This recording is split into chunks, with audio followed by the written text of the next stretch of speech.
Allah canım bu kimin iyi olur kaniye mi olur para bizleştir. Tede yankı. Bir öz olsunun öyle bırakın nasıl başlayalım bunu şeker. Bir madem vay fikretçe bu gidi öz ovamızdan başka yere durmuşa çıkarmalılar. Bu gidi öz ovamızda varmalı. Ay özüme diyseme ova adamlar kurtizler görür. Gelişini oğluma alıp veren öğünden mürüyüp çıksın deyip vay hem balçan deyip 12 yaşlı çoğun var ki.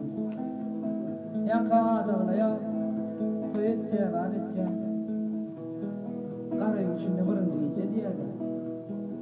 Gülcan 20 yaştan geçen uluğu balcanın 12 yaşta sağladı. Gülcan almır yani yola şumur öğrenip Furkan aşağıda sana zaman nefret diye o balcan o şu taşı oynavuklar bantırdı. Allah canlarının bin manlayında şunu yalıp fırsağız bir yazdım deyip Gülcan konuşundan nağla bağlar ile. Ana böyle.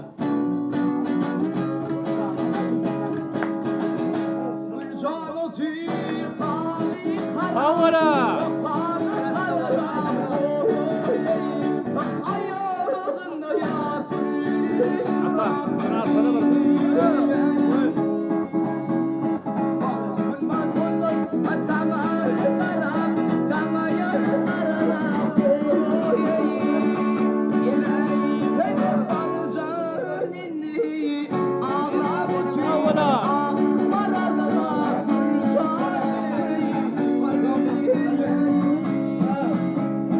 Havara.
Paola.